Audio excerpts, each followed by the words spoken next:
Madame, Monsieur, bonjour et merci de nous choisir pour un nouveau forum, encore consacré une nouvelle fois à la pandémie du Covid-19. Togo, Covid-19, où en sommes-nous? C'est le thème du jour, avec trois spécialistes en la matière. Je vous les présente. Docteur Simon-Pierre Mahdi Hassan est avec nous. Docteur Hassan, bonjour. Bonjour. Vous êtes médecin épidémiologiste, chef division surveillance des urgences sanitaires et de la riposte au ministère de la Santé du Togo. Tout à fait. Autant dire que vous avez beaucoup à faire en ces temps de coronavirus. Ah oui, comme vous pouvez l'imaginer. Avec nous également, docteur Rebecca Kinde. Madame, bonjour. Bonjour, monsieur Gilles. Le docteur Kinde est épidémiologiste, point focal de la riposte contre le coronavirus au Togo. Vous êtes au fruit et moulin, vous aussi, madame. Effectivement. Et notre troisième invité, professeur Didier Ekwevi. Professeur Ekwevi, merci d'être avec nous. Merci, je vous remercie. Professeur Ekwevi est médecin épidémiologiste, chef département de santé publique à l'université de Lomé. Donc, vous êtes tous connaisseurs du coronavirus et vous nous aiderez donc à répondre à nos questions, de même qu'aux questions des téléspectateurs qui vont s'adresser à nous à travers les réseaux sociaux dans une trentaine de minutes. On va d'abord, si vous le voulez, faire le point de la situation dans le monde. On a dépassé le cap des 30 000 morts maintenant. Mais vu l'évolution de la maladie ces dernières années, est-ce qu'on peut dire qu'il y a ralentissement ou accélération de la pandémie? Je commence avec vous, docteur Hassan.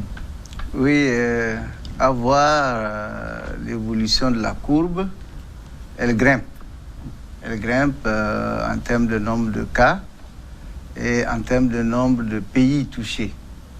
Donc, 176 pays aujourd'hui. Oui, il est difficile de penser à un ralentissement.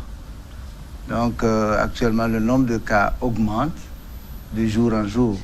Et donc, quand on fait le cumul, on n'a pas du tout l'impression que nous sommes au ralentissement. Avec des nouveaux foyers, avec une augmentation exponentielle, notamment aux États-Unis, les États-Unis qui viennent d'être touchés, et dont les chiffres sont affolants, plus de 100 000 cas déjà, professeur Ekwevi. Oui, tout à fait. C'est-à-dire que pratiquement dans tous les pays, et notamment des pays d'Europe, des pays d'Amérique et des pays d'Afrique, on a une augmentation des cas observés et également une augmentation de la mortalité. Je voudrais rappeler seulement qu'entre le 12 mars et le 22 mars, il y a pratiquement le nombre de cas qui a été multiplié par 2. Et il y a 2 mois environ, par exemple, en France, on avait 3 cas. Aujourd'hui, nous sommes à un nombre que je... 37 772 cas. Voilà. Avant que je rentre donc au plateau. Exactement. Donc, il y a une augmentation. Avec plus de 2000 morts en France. Voilà. Il y a une augmentation partout, sauf peut-être dans quelques pays asiatiques qui ont connu d'abord l'épidémie, puisqu'après l'épidémie est en train de passer des pays asiatiques vers l'Europe, vers les États-Unis et vers l'Afrique. Les États-Unis en tête donc aujourd'hui avec 119 000 cas, l'Italie 92 000, la Chine 81 000, l'Espagne 72 000. Madame Kinde, le monde va mal. À voir les chiffres, on sent que vraiment ça bouge un peu partout et que presque tous les pays sont touchés par cette maladie et qu'il faut une solidarité pour pouvoir en faire face. Mais pourquoi certaines régions semblent être plus touchées que d'autres? Parce que quand on prend l'Afrique, relativement, elle est moins touchée que les chiffres galopants qu'on vient de dégrainer, docteur Kinde. Bon. Oui, d'autres régions sont plus touchées que d'autres. C'est par rapport à ce que vient de dire le professeur, c'est-à-dire l'épicentre est en train de bouger. Au début, c'était en Chine. Après, c'est venu au niveau des pays européens. Et maintenant, c'est au niveau des pays, au niveau des États-Unis et peut-être probablement vers l'Afrique, quand on voit comment les chiffres commencent par augmenter chez nous.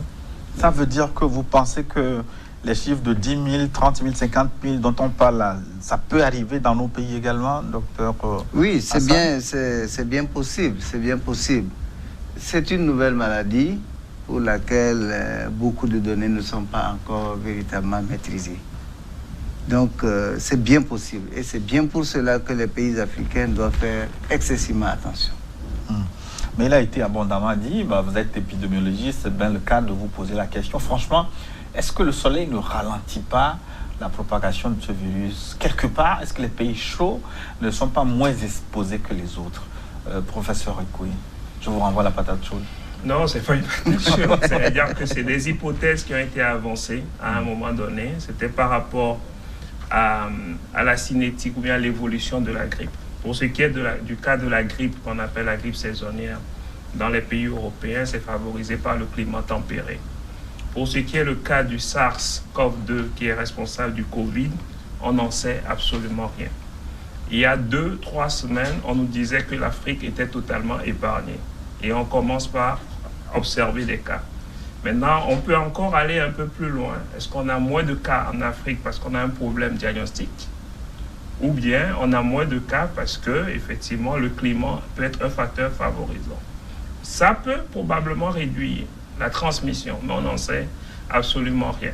Donc, on a encore besoin un peu de recul pour effectivement confirmer que la chaleur est un facteur de ralentissement de la propagation du virus. Et si vous prenez le cas du Burkina Faso, qui est un pays où il fait extrêmement chaud, je crois qu'ils sont aujourd'hui en 2e ou 3e ligne dans les pays africains. Avec beaucoup de morts au Burkina Faso. Oui. Mais qu'en est-il de la capacité du virus à résister à la chaleur? Ça, on a parlé de la pandémie. Est-ce que vraiment c'est un virus qui n'arrive pas à résister à la chaleur? On ne parle pas de la propagation de la maladie. Oui, mais il y a eu plusieurs hypothèses qui ont été évoquées au sujet de la thermosensibilité de ce virus. Ouais. Mais d'abord, le premier constat, c'est que la température normale du corps humain, c'est 37 degrés. Tout à fait. Et le virus survit à cette température. Bon, mais il a été montré aussi qu'à 50 degrés, pendant 30 minutes, le virus est totalement détruit. Bon, ça, on le sait. Maintenant, quelles sont les adaptations de ce virus au fur et à mesure? Parce que les virus ont des capacités énormes d'adaptation. Donc, c'est trop tôt de penser vraiment que la température serait ce facteur qui explique le fait que l'Afrique n'a pas des cas à l'allure des autres. Mais est-ce que nous avons affaire au même virus en Afrique qu'ailleurs? Vous avez la possibilité en tant qu'épidémiologiste de côtoyer ce virus, de loin en tout cas, au microscope. Est-ce que c'est le même type de virus qui a sévi en Chine, en Italie, ailleurs, que vous retrouvez en Afrique, notamment au Togo? Et il faut dire que c'est le même virus. Jusqu'à preuve de contraire, il n'y a pas encore eu de changement notoire. C'est vrai qu'il y a nécessité que sur le plan génétique, il y ait des travaux qui soient bien faits pour pouvoir voir est-ce qu'il y a une mutation et maintenant aussi dans le rapportage de tout ce qui doit avoir comme signe et ou du moins manifestation de la maladie. S'il y a des nouveaux signes qui sortent chez nous, il faut que nous puissions documenter tout ça là pour montrer que peut-être en Afrique, la maladie se présente autrement qu'ailleurs. Mais jusqu'à présent, je pense que nous avons les mêmes signes qui ont été communiqués dès le premier moment de cette épidémie. Vu l'évolution des chiffres et les perspectives, aujourd'hui, est-ce qu'on peut dire qu'on a atteint le pic ou le pire est à venir, Dr Hassan? Difficile de prévoir. Difficile de prévoir.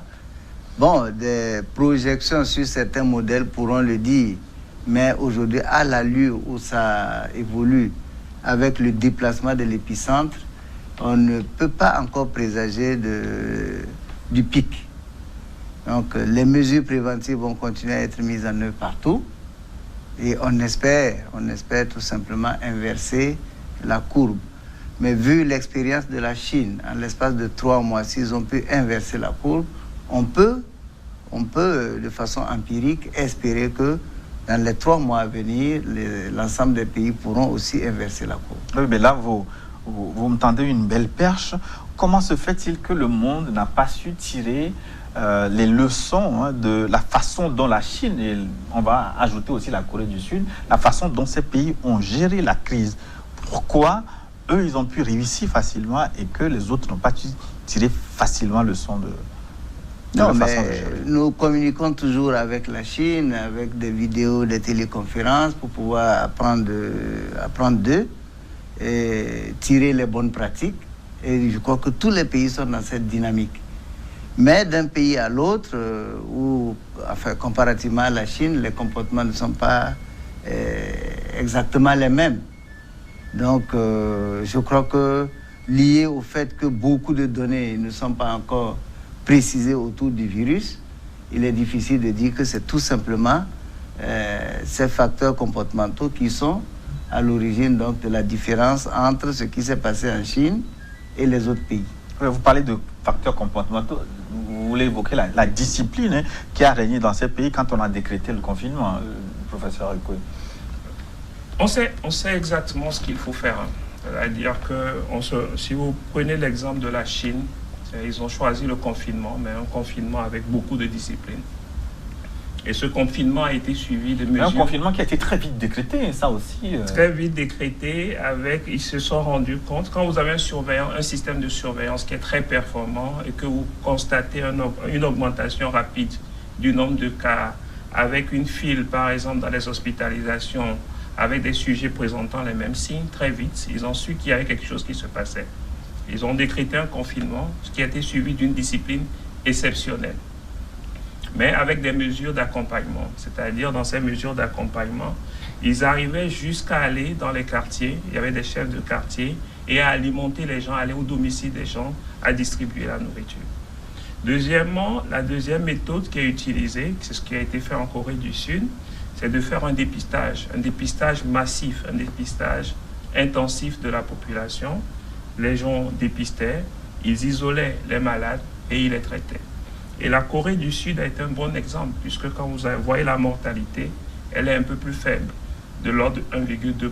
La Corée du Sud qui a utilisé la technologie pour assurer la vidéosurveillance. Hein. Exactement, même si ça a été un peu critiqué en disant, puisque même lorsque vous vous promenez avec votre téléphone portable, il y a un signalement. Tracé.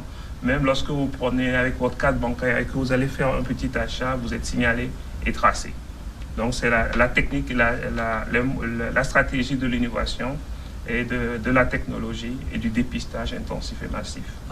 Donc ça veut dire que ces pays dont on parle, la Chine, la Corée du Sud, ils ont été proactifs, ils ont vu venir la pandémie, ils se sont préparés pour l'affronter, alors que les autres, on a l'impression qu'ils ont été pris au dépourvu. C'est un peu difficile parce que vous n'allez pas me dire que la France, qui est un grand pays aussi bien organisé, qui a un système de santé performant, a été dépassée. La France, on pourrait le dire, parce que l'ancienne ministre de la Santé a fait en quelque sorte son mea culpa en disant que elle n'a pas été écoutée, qu'ils n'ont pas pris les mesures nécessaires pour affronter la situation. Vous savez, décréter un confinement, c'est pas une stratégie qui est facile. C'est pour cela que... La Chine l'a fait à Wuhan, où il y a plus de 11 millions d'habitants. La Chine, c'est quand même un pays assez discipliné, où il y a beaucoup d'ordre. Dans les pays de droits de l'homme, où toutes les décisions sont débattues à l'Assemblée nationale en pesant le pour et le contre. Et il faut demander l'avis des psychologues, des sociologues, des économistes en termes d'acceptabilité. Les gens pensaient à un moment donné qu'on pouvait juguler la crise en continuant les activités. Ils se sont trompés. C'est également le cas de la Grande-Bretagne. La Grande-Bretagne a décidé de faire ce qu'on appelait l'immunité collective, c'est-à-dire de laisser le virus circuler sans mesure, en pensant que lorsque 60 à 70% de la population serait touchée, c'est bon, on réglait le problème. Mais vu le nombre de décès qu'ils ont commencé à observer, très vite, ils ont fait marche arrière. C'est pour dire que on est dans une nouvelle épidémie et que la vérité d'aujourd'hui n'est pas forcément celle de lendemain, que les projections que vous faites un jour peuvent changer du jour au lendemain. Donc, on est en train de réfléchir au cas par cas.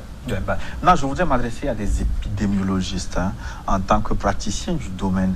Est-ce que vous êtes surpris par ce qui arrive là, ou vous pensez que d'une façon ou d'une autre, on aura régulièrement ces genres de virus qui vont perturber la vie des hommes?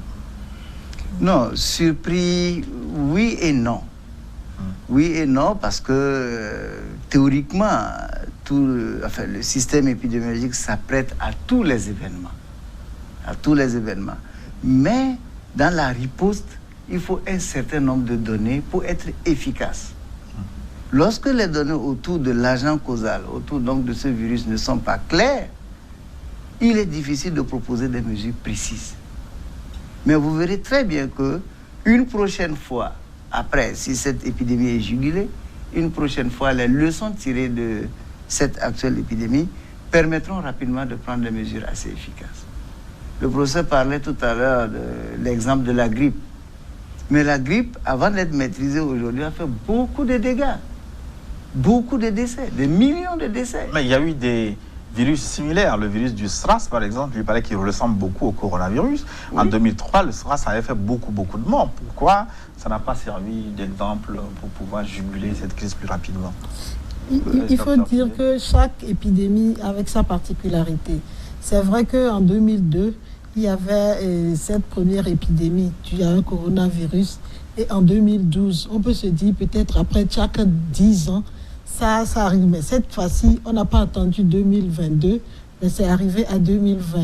Et il faut voir quel est le dynamisme de ce virus. Est-ce que ça ressemble à peu près à ce qu'il y avait avant?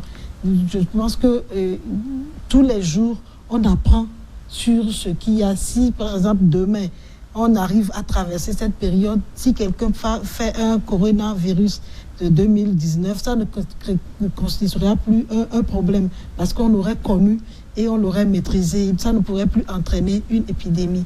Mais maintenant, le fait que c'est un virus et que chaque jour, on apprend de nouvelles choses, crée de temps en temps des difficultés pour pouvoir contenir complètement l'évolution de la maladie. Mais maintenant, ce qui est préconisé, c'est les mesures d'hygiène. Il faut que nous puissions aller à l'école de la Chine pour que tout le monde puisse respecter. C'est ça le problème. Le respect strict de ces mesures-là a beaucoup fait payer et a beaucoup été bénéfique pour la Chine. Donc, il y a tout un chacun à sa pierre à mettre dedans. Oui, c'est un sujet qui préoccupe les citoyens du monde. Les téléspectateurs vont vous poser des questions en direct tout à l'heure à travers nos réseaux sociaux, Facebook, Twitter et WhatsApp également. Vous allez répondre à leurs préoccupations. Avant d'aborder spécifiquement le cas du Togo, je voudrais vous demander pourquoi il y a plus de morts ailleurs qu'en Afrique. Quand vous voyez un peu les chiffres, on peut dire le Sénégal, par exemple, qui a plus d'une centaine de cas, 0 mort pour le moment. Pourquoi c'est ainsi? Pourquoi le virus n'est pas si létal en Afrique? C'est peut-être une question de profane. C'est peut-être d'abord la question du nombre de cas. Mais il faut dire que ceux qui meurent, les facteurs qui conduisent au décès, sont souvent liés à des pathologies préexistantes. Et on a vu aussi que les personnes âgées sont beaucoup plus vulnérables. Alors, les pays européens ou la Chine, c'est des populations très vieilles. Donc, où on a un grand nombre de personnes âgées. Vous voyez? Donc, ça pourrait être un des facteurs qui explique qu'on ait plus de décès. Ouais. Mais toujours est-il qu'il y a encore beaucoup à chercher autour de ce virus. Professeur Alcoué? Oui, c'est ce qu'il a dit. Il faut regarder un peu la distribution de l'âge dans chaque population. Si vous prenez le cas de l'Espagne, ce sont surtout les personnes âgées. En Italie également, ce sont également les personnes âgées. Et comme il a dit, il y a des facteurs qui favorisent le décès. On sait que la mortalité, elle est beaucoup plus élevée chez les personnes âgées, que lorsque vous êtes hypertendu, le risque est beaucoup plus élevé, que vous avez le diabète. Et pour cela qu'il faut compris quand même. C'est-à-dire, pour le moment, il faut être très prudent, puisque nous, dans notre population togolaise, il faut quand même dire que c'est une personne sur 5 qui est hypertendue. Donc, on présente, même si on n'est pas âgé, on présente d'autres facteurs de risque, notamment qui est l'hypertension artérielle, notamment qui est le diabète, avec 3% de la population. Donc, ces personnes âgées, on doit plutôt les protéger, vraiment plus les protéger. On doit pouvoir identifier les groupes à risque. Et ces groupes à risque, il faut vite les identifier. Donc voilà pourquoi la mortalité elle est un peu différente. On doit peut-être pour l'Afrique quand même pas se réjouir, mais se dire qu'au vu des projections aujourd'hui, on n'a pas trop peut-être des formes très très graves. Et c'est ce qui explique aussi cette mortalité qui est relativement faible. Mais en matière d'épidémie, ce que je voudrais souligner, et ce n'est pas que les statistiques, c'est également des questions de souffrance individuelle et de souffrance familiale. Il y aura forcément des décès. Et c'est ce que nous sommes en train de faire pour réduire au maximum le nombre de décès. On va parler maintenant on va parler du cas du Togo, le point de la situation précisément, le nombre de cas avec le premier décès enregistré. Mais avant, le coronavirus et la population togolaise, comment elle se comporte. Et ton âme Kokoroko Tassiga a fait le tour de la capitale. On va suivre son élément et retour au studio dans 2 minutes pour la suite de notre discussion. Ce jour n'est pas férié au Togo, mais à l'heure où habituellement les rues grouillent de monde à Lomé, la circulation automobile reste loin, très loin des embouteillages habituels. Depuis début mars, le pays a décrété des mesures radicales de protection qui changent de l'habitude des Togolais. Depuis le jour qu'on a dit que tout le monde n'a qu'à utiliser le cache-nez, c'est le jour-là que j'ai commencé à utiliser. En fait, c'est pas facile à faire quand même, quoi. Mais on essaie de le faire autant que cela se doit. Si la crise sanitaire et sociale a donné un coup d'arrêt inédit à l'activité mondiale, ici, les activités rentables se retrouvent paralysées. Ben confectionne de vêtements sur mesure et a une clientèle diversifiée. Mais depuis l'annonce des premiers cas au Togo, il se retrouve seul dans son atelier. Ça nous touche aussi personnellement. Nous qui faisons des petites activités individuelles propres à nous-mêmes pour se défendre dans la vie. Souvent, quand tu veux travailler et que tu t'en vas acheter certains matériels pour le travail, les prix ont flambé. Il n'y a pas de passagers. On fait des longs parcours avant de trouver des passagers. Des fois, on s'arrête et puis on réfléchit un peu, on pense où on va passer, où on va aller pour trouver les passagers. Maintenant, c'est plus difficile qu'avant. C'est très dur maintenant le travail. Il y a une répercussion sur les chiffres d'affaires, énormément, sans vous mentir. Parce qu'il n'y a plus de marché, parce que les gens ont peur de venir faire les achats. La crise économique qui s'installe dans le sillage de la crise sanitaire du coronavirus suscite la plus grande des inquiétudes aux 4 coins du monde, à tel point que beaucoup redoutent une dépression comparable à celle de 1929. Au Togo, la Chambre de commerce et d'industrie a décidé d'initier une enquête pour mesurer l'impact réel de la pandémie sur les petites et moyennes entreprises. Retour au plateau. Pour la suite de notre discussion, on va aborder maintenant la situation du Togo avec en même temps les questions des téléspectateurs. On va prendre une première question qui nous vient de la Côte d'Ivoire. La personne veut savoir pourquoi les personnes âgées sont plus touchées que les autres couches de la population, parce qu'on en a parlé avant cet élément que nous venons de suivre. Docteur Kinde. Pourquoi les personnes âgées? On voit que les personnes âgées sont plus à risque parce que déjà, vu leur âge, ils sont sujets à des pathologies chroniques. Donc, de par là, il y a nécessité et ils n'ont plus leur immunité aussi élevée comme les sujets jeunes. Donc, il y a nécessité qu'ils soient protégés pour ne pas entrer en contact avec le virus. Maintenant, une fois qu'ils sont contaminés, comme je le disais, l'immunité n'est pas aussi forte pour pouvoir faire face à la maladie. Quand on parle de personnes âgées, c'est toutes les personnes âgées ou celles qui ont des antécédents graves en matière de santé? Oui, bon. Parce qu'il ne faut pas commencer par faire peur aux personnes âgées non plus. Oui, personnes d'un certain âge. Donc, physiologiquement, c'est-à-dire au plan du comportement de leur organisme même, il y a déjà une faiblesse avec le temps. Donc, il y a déjà une faiblesse. Et puis, donc, ils se défendent moins efficacement contre les agressions infectieuses. Donc, c'est ça qui explique. Maintenant, en plus de cela, c'est que généralement, une grande proportion des personnes âgées ont déjà d'autres facteurs, d'autres affections comme l'hypertension artérielle, le diabète. C'est des maladies qui surviennent au fur et à mesure de l'âge. Donc, c'est tout ce paquet de facteurs-là qui fragilise donc ces personnes et qui les rend beaucoup plus vulnérables à cette maladie. Est-ce qu'on peut prendre encore une question des téléspectateurs, peut-être sur Facebook? Il y a une question qui nous demande, est-ce qu'il y a des morts de Covid-19 au Togo déjà? C'est ce que je crois comprendre de ce qu'il est en train de nous écrire. Ça, on va en parler tout à l'heure, donc en abordant la situation du Togo. Nous sommes à ce jour à 28 cas, professeur Recueil. Plus de. Donc les choses ont évolué dans la journée aujourd'hui. Ça fait donc 30 cas à l'heure actuelle au Togo. Est-ce que c'est beaucoup? Est-ce que c'est peu? Est-ce que c'est alarmant, docteur Hassan? Oui, c'est déjà alarmant. Un seul cas même, c'est déjà alarmant.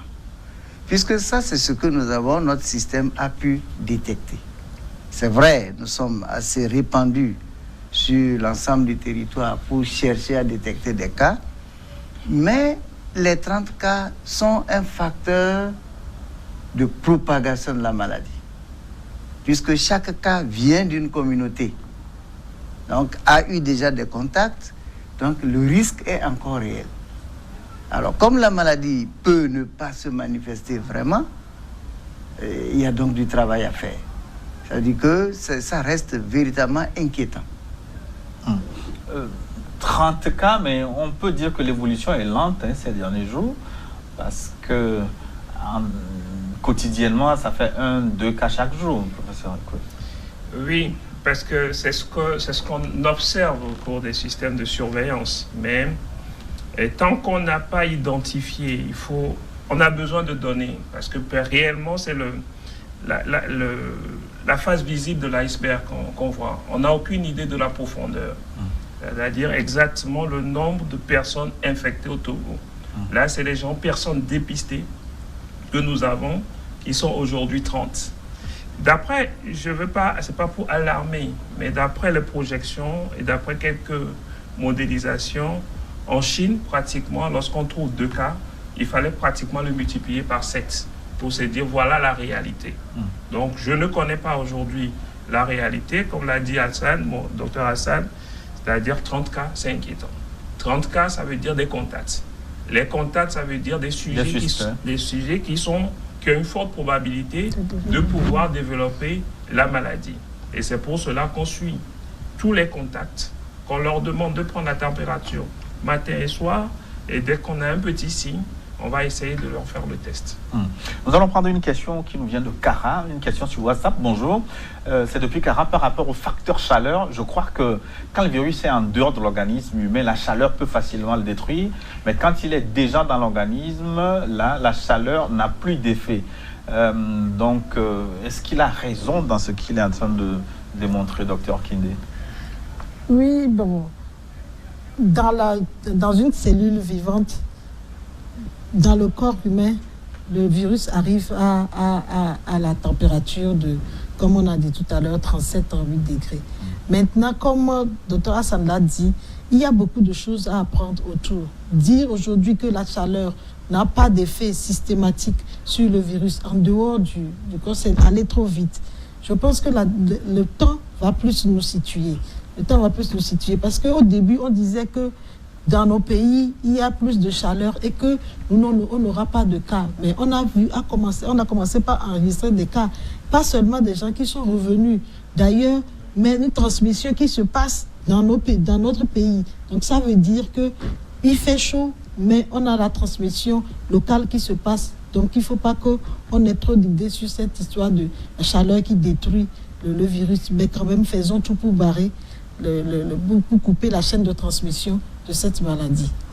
Alors, le Togo a enregistré son premier décès lié au coronavirus. L'information a circulé ce week-end. Est-ce que c'est bien le cas, docteur Hassan? Oui, c'est vrai. Nous avons malheureusement enregistré un décès.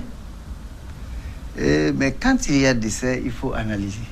Il faut chercher à comprendre qu'est-ce qui a conduit au décès. Vous voyez?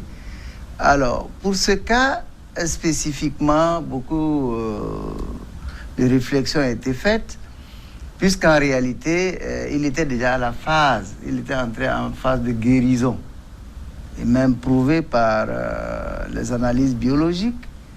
En phase de guérison du coronavirus. C'est ça, du coronavirus. Mais ce sujet était aussi porteur d'une affection chronique qui pourrait donc expliquer la crise qui est arrivée et puis bon, qui a causé le décès. Mais tout compte fait, ça ne sera pris que pour le compte de Covid-19. Mais techniquement, en tant que médecin, en tant que scientifique, on sait la cause directe de ce décès. Et on pourrait même aller jusqu'à dire, en fait, il n'est pas mort véritablement de Covid-19. Oui, mais parce que c'est ce que vous semblez démontrer. Est-ce que s'il était en phase de guérison du coronavirus, ça veut dire qu'à cette étape-là, ce virus ne pouvait pas l'achever? Normalement. Mais maintenant, c'est que nous avons dit que le virus, il est létal pour des personnes portant déjà des facteurs de risque. Donc des affections chroniques, l'âge et tout ça, qui l'a rendu beaucoup plus vulnérable. Voilà comment on peut expliquer ce décès. Mais tout compte fait... Mais pourquoi la maladie sous-jacente, la pathologie sous-jacente n'a pas été diagnostiquée et traitée? Parce que vous avez concentré vos énergies trop sur le coronavirus. Non, il faut dire que, peut-être pour enchérir ce qu'il est en train de dire, certes, il y a eu la charge virale, c'est-à-dire la recherche du virus. Le virus, d'habitude, loge au niveau de la gorge, au niveau du tractus nasal, et la recherche du virus se fait à ce niveau. Maintenant, quand on a fait la recherche du virus à ce niveau, durant les dernières heures, on avait trouvé que le virus n'était plus à ce niveau-là. Mais néanmoins, le virus avait déjà créé des complications au niveau de son poumon qui déjà était affaibli par cette pathologie sous-jacente dont il parlait. Donc, du coup, si on doit prendre si on doit prendre la biologie pour dire la recherche du virus, elle s'est négativée, mais il y a déjà les complications qui étaient, parce qu'il était déjà rentré dans un état de détresse respiratoire qui montre la gravité de la maladie. Donc, le fait que le poumon est déjà affecté avant qu'il ne rentre dans le... Mais est-ce que votre plateau technique permettait de prendre en charge un tel patient? Parce que vous disiez tantôt qu'il était déjà en détresse respiratoire. Est-ce que sur place là-bas, au centre de référence dédié pour les soins liés au Covid-19, est-ce que vous, les médecins, vous avez ce qu'il faut pour intervenir efficacement? Ce qu'il faut pour intervenir efficacement jusqu'à un certain niveau. Jusqu'à un certain niveau, il y a l'essentiel pour le faire. Maintenant, si ça va au-delà de ça, je pense que même si à l'instant T, on n'a pas tout le plateau technique qu'on peut voir en Europe et autres, je pense que les gens s'activent.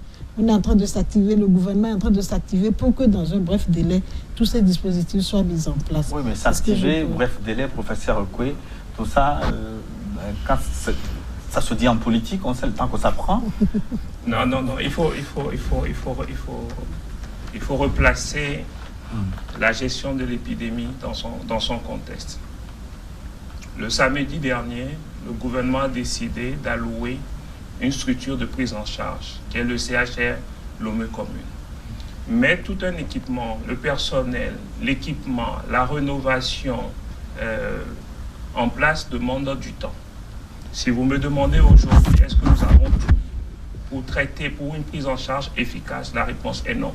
Et je le dis. Qu'est-ce qui manque? Il nous faut une salle de réanimation, une salle de soins intensifs, et les dispositions sont en train d'être prises rapidement pour doter de CHR, de salles de soins intensifs et de salles de réanimation. Il ne s'agit pas seulement de mettre en place ces salles. Il faut également les équipements de protection. C'est pour cela que c'est extrêmement difficile, notamment tout ce qui est équipement de protection, pour que le personnel même ne s'infecte pas. Donc ça va prendre un peu de temps, mais il faut très vite que nous puissions avoir une salle de soins intensifs. Mais est-ce que vous n'avez pas pris du retard dans l'installation de ces équipements dont vous parlez? Ou déjà vous avez l'essentiel pour sauver le meuble? Parce que ce dont nous parlons, quand même, il faut être plus précis. Vous devez connaître un peu l'évolution normalement de ce virus. On sait que 85% sont des formes bénignes et des formes mineures. Et même, on a même été surpris de voir des formes asymptomatiques. Et qu'on n'a que 5% de formes sévères. Donc, ça va demander un réajustement.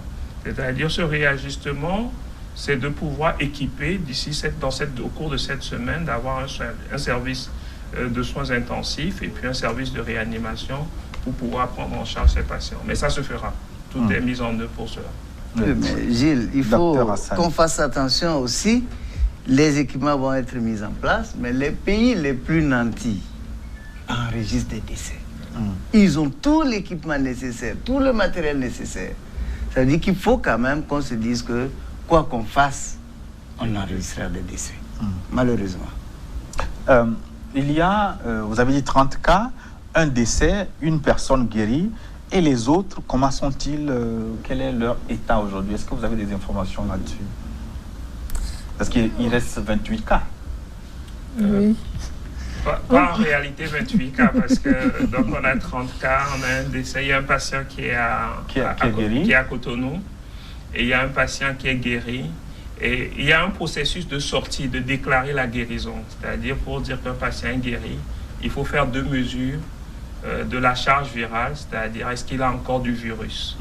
On a un certain nombre de patients, je ne vais pas donner les chiffres ici, mais on a un certain nombre de patients qui ont 2 mesures négatives. Théoriquement, ces patients sont guéris. Mais il faut il y ait toutes les mesures d'accompagnement. Est-ce qu'il faut les libérer? Est-ce qu'il faut les mettre dans d'autres structures? Donc, est-ce qu'il y a un processus psychologique d'accompagnement? Tout ceci est en train d'être discuté. Oui, donc ça veut dire que les 27 cas qui restent là, est-ce qu'on peut pronostiquer sur leur guérison? Est-ce qu'on peut les considérer comme en voie de guérison? Oui, bien sûr. Bien sûr, il y a la plupart, peut-être les nouveaux cas que nous venons d'enregistrer, pour lesquels on ne peut pas encore présager, puisqu'on ne sait pas comment ça va évoluer. Mais pour ceux-là qui étaient déjà sous traitement depuis plusieurs jours, on peut pronostiquer qu'ils s'en sortiront bien. Mais encore une fois, faisons attention parce que ce virus, il nous réserve toujours des surprises. On va prendre une question sur WhatsApp. Bonjour, s'il vous plaît. Comment je peux savoir que mon frère qui est à côté de moi est infecté? Je veux parler des signes. On a longuement parlé. Ça veut dire que on doit répéter. La répétition n'est pas antipédagogique. Docteur Kindé, comment peut-on savoir qu'un sujet est porteur de ce virus Covid-19? Merci Gilles. Comme tu l'as dit, les signes, on en parle chaque fois. Mais maintenant, comme demandé, c'est la fièvre, c'est la toux, c'est le mal de gorge et dans les cas sévères, des difficultés respiratoires. C'est surtout ça. Mais maintenant, moi, j'aurais aimé qui pose la question, genre, comment savoir que mon frère, la première partie de la question seulement. Parce qu'il y a, comme le professeur l'a dit, il y a des formes asymptomatiques ou bénignes. Mais maintenant, c'est ça qui doit plus nous inquiéter. Quand je suis ici, Gilles est à côté de moi, comment savoir que Gilles a déjà le virus ou bien j'ai le virus et comment faire pour que ce virus-là justement, ne puisse comment pas... peut-on le savoir? Est-ce qu'il faut regarder les yeux? Non, peut-être qu'une première chose, c'est s'il y a des signes. Si celui qui est à côté de moi présente des signes, est-ce qu'il a de la fièvre? Est-ce qu'il a une toux? Est-ce qu'il a des difficultés respiratoires?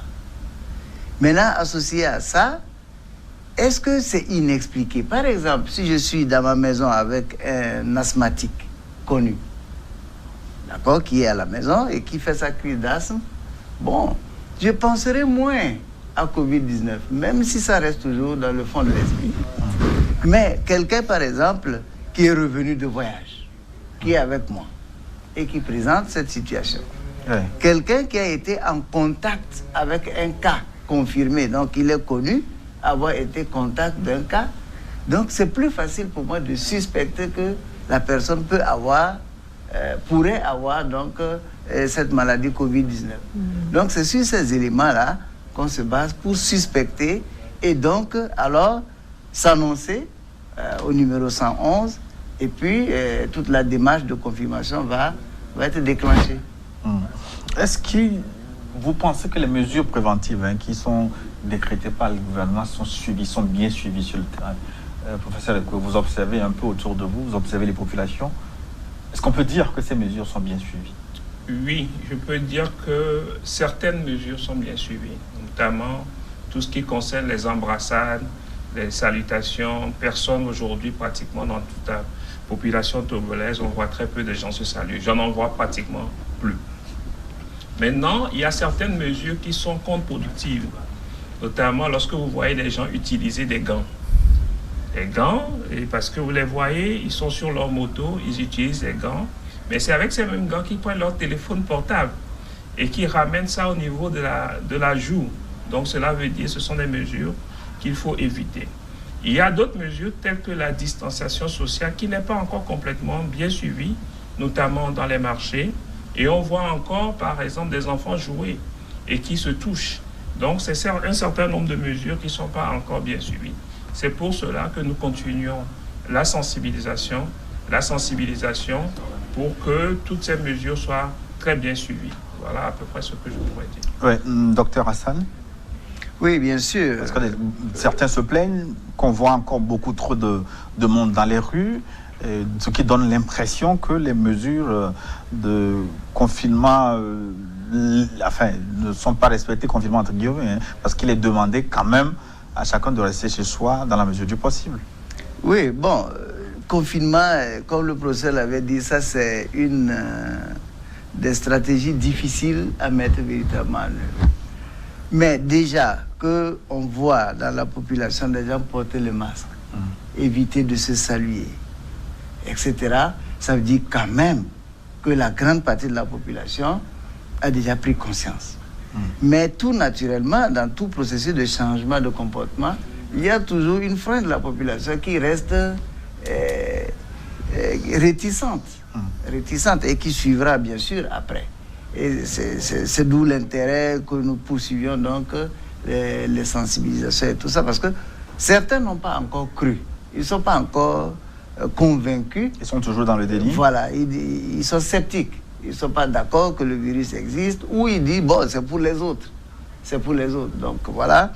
Aujourd'hui, par exemple, avec ce décès et tout ce qui s'est passé sur les réseaux sociaux, on se rend compte que ça a fait passer le niveau de conscience de la population d'un cran. Donc, c'est difficile, mais les mesures de confinement, au fur et à mesure, chaque fois qu'on met des mesures préventives en place, le système évalue la mise en œuvre de ces mesures au fur et à mesure. Et donc, ça va pouvoir demander à un moment de corser, de réduire, de faire ceci et cela. Mais il ne faut pas perdre de vue que la formule la plus difficile, c'est d'éviter aussi d'aller excessivement jusqu'à sacrifier les intérêts de la population. Donc, au fur et à mesure, il faut que le gouvernement aille de façon parallèle des mesures conservatoires des intérêts de la population, mais en même temps des mesures préventives contre la maladie. Il faudra être équilibriste. Hein. C'est ça. Il y avait une question à laquelle je souhaitais qu'on réponde. Quelqu'un demandait si l'alcool pouvait régler le problème. Je ne sais pas si on peut retrouver cette question. Non, si on ne peut pas retrouver cette question. Est-ce qu'aujourd'hui, on va prendre celle-là. Salut, c'est M. Ali Gamal. J'aimerais savoir si réellement il y a un vaccin contre le Covid-19. Ouais. Non, pour le moment, il n'y a pas de vaccin. Parce que des rumeurs circulent, soit disant qu'il y a un certain vaccin proposé par les Occidentaux et on met en garde les Africains de ne pas prêter le flanc à ce vaccin. Est-ce qu'il y a un vaccin contre le Covid-19 aujourd'hui? Moi, à ma connaissance, il n'y a pas de vaccin. Mais il y a des travaux.